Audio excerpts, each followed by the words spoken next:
When someone asks me for directions, the more attractive they are, the more detailed my directions. Like, this is me giving directions to an attractive person.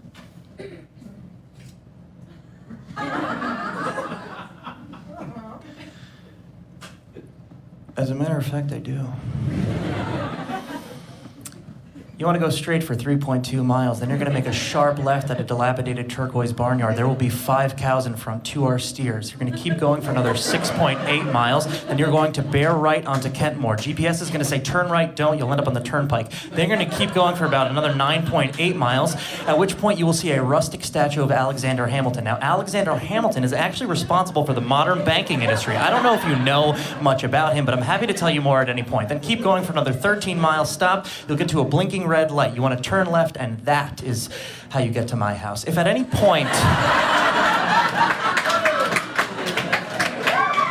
you feel lost, you take my number, you call me, okay? But most of all, you believe in yourself. And then here's how I give directions to an ugly person. I don't. I go, yeah, go the fuck away from me. Get out of here. Get the fuck.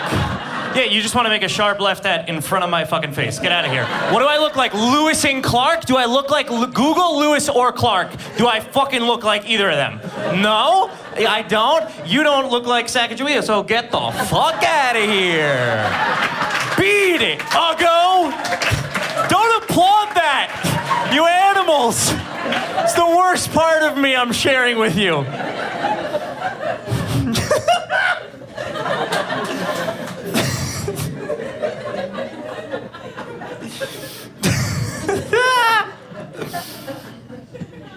Yeah. True story. One time a girl asked me for directions, and then we ended up dating for almost 2 years after that. True. And she immediately married the person that she started seeing after me. True story. It was in the city. We were on the west side. She was looking for the train. She came up and she was like, "Excuse me, do you know where I can find the one?" I was like, "Yeah, just follow me for about a year and a half, and then suddenly stop, take off in the opposite direction. He'll be right there. Can't miss him." Great fucking joke, dude.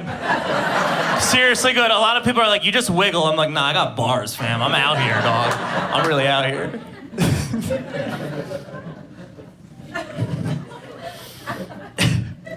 This happens a lot too, right? Where there's a girl at a bar, and then a dude, he hits on her, and then he fails,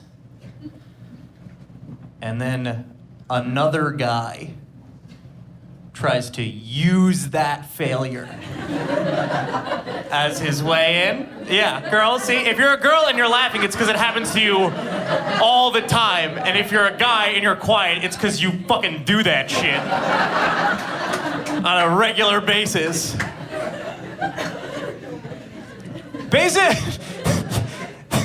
Basically what happens is a guy walks up and he goes, "Hey, place is kind of lame. Might be more interesting if I bought you a drink." No, thank you. No, thank you, but no, thank you. No, thank you. Have a good night. Thank you. No, thank you.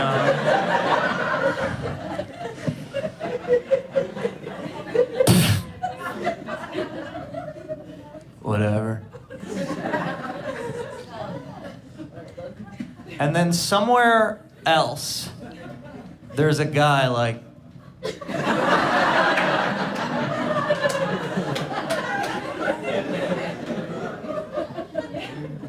another one bites the dust.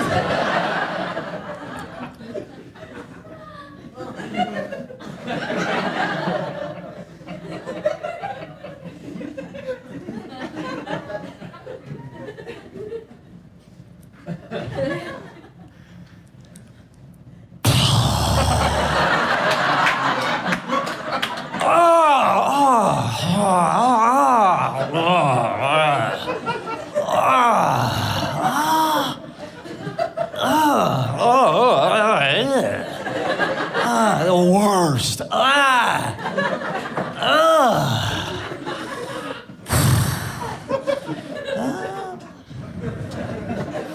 I'm so sorry. I'm so sorry. You gotta deal with idiots like that. Idiot like that. That's probably really hard. Yeah, that sucks. That's probably really hard. I'm glad we can agree on that. We have so much in common. You know, this bar is kind of lame. What do you say, I bought you a drink? No, thank you. No, thank you. But no, thank you. Have a good night.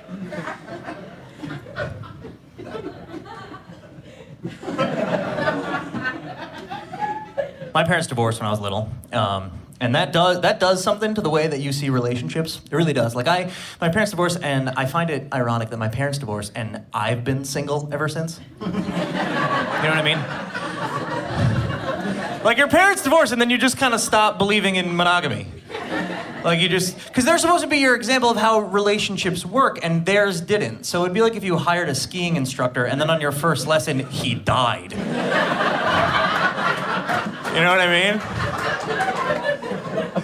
Like you're like, he's the whole reason I'm here, so I don't know if I'm cut out for this. But I'm a hopeless romantic. I am. I know, despite everything I said for the last 33 minutes, I am a hopeless romantic because I still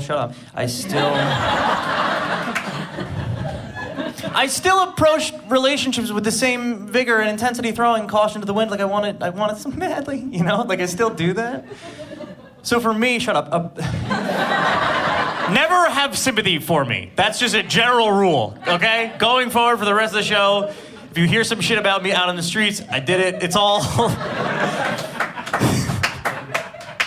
No, but I still approach relationships the same way. I really do. Like for me, approaching a relationship is like when you go to check the fridge for something to eat, and there's nothing, but then you check again 30 seconds later, as if you just didn't see a filet mignon behind the mayo. You know what I mean? Like I come up, I'm like, do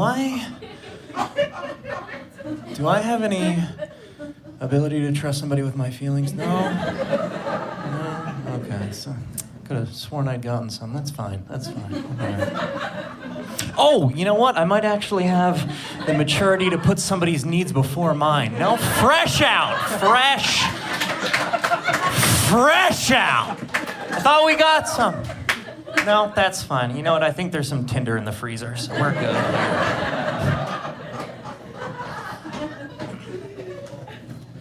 So much great music and poetry is written about relationships, but it's only ever written after the fact. Like it's only ever written when the relationship's over already, or at least that's the only time that we hear it. You know? There's no practical application for it during the relationship. Like I honestly believe that Kelly Clarkson and Taylor Swift could have saved some of those relationships with their boyfriends had they just shown them the lyrics. You know what I mean?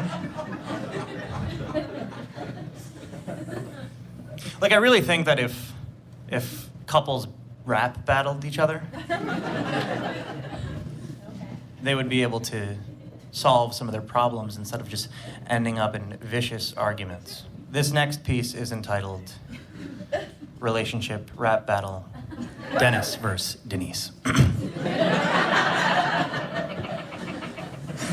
If I have to remind you to remember to bring a jacket to another nonsense nightclub you force me to take you out to that you insist you won't be cold at but end up freezing in the back of, I will grab it by the sleeves and I will stitch it to your back skin so that the next time you think of bringing up the fact it's somewhat sort of chilly, you'll be conscientious of the effort I made to letting you know it's that. So instead of chiming in as if it isn't crystal clear, you won't feel the need to be like, oh wait, stop, it's really cold in here.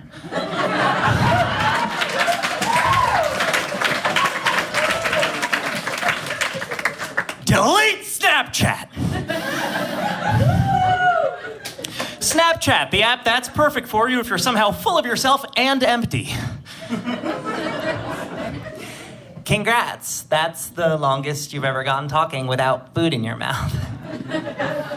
I got you a sweatshirt, but since you hate my presence, Got any idea what I should do with it now? It says doofus and proud. First off, I use Snapchat to share pics with my friends. It's not just for dicks to be sent to some chick that you met.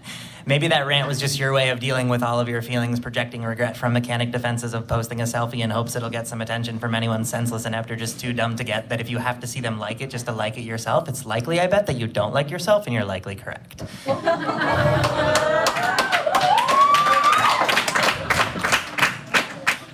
You need to go back to school and redo your major, because there's no way in hell it was communication. Why do you text me just to not text back? It's like you're keeping tabs on me with the GPS app that I give you my number to talk or to get tracked. It's like you send one and I get that, so I read that, so I send back, and then that's when I never get a text back from your sped ass. Is your cell dead, trapped, left back in a yellow cab, or are you dead, trapped, left back in a yellow cab? Those would be the only three okay reasons I could get past. Why do I need to check up via text? I trust you. I don't need to stress. It's not a big deal if I go out with my friends. I don't need to give you every detail, like what other guys are going to be there and the number of other females. When and where is very fair, but you want if I danced and what I wear. It's like your texts are the Bible for my brand new religion, the church of asking myself if what I want to do is on the list of things you forbidden. It's like I need your permission to just keep on living. Every single story you ever tell is about how some guy helped you out with something. It wasn't from the goodness of his heart that that dude paid for your dumb lunch. My point is, there's no such thing as luck if you have a con. I'm sorry. That was misogynistic, but I'm clogged with this shit because everything you ever say is just a poorly tailored way of telling me how some guy wants to pop his dick in, even if it's not specific. Like your guy friends. Why would you qualify them with any word other than my when they're like any of your other 5 friends? Don't you see that implies then that they aren't just some kind of men, they're actually my rivals? Like, you don't call your girlfriends, you just call them your friends, and if you're not using the same word, then it means they serve another purpose. It's the same way that white people say people when they're talking about whites, but if they're talking about blacks, well, then they're sure to add in that. Friends who are guys, are you so insecure, or am I just the type that all someone has to do to get in my thighs is just be a guy? Not one has once undressed me, and what would be the issue if I banged one if you left me? You hurt my feelings, not protect me. You criticize and pick, you're unrelenting. It's like you tried to just upset me. It's Friday, just be stress-free. It's my apartment. I choose when we go inside it, leave it empty. I want to go out in the city and see the things that I've been blessed with, and just because my bra's off, it doesn't mean it's time for you to breastfeed. Brush your teeth more.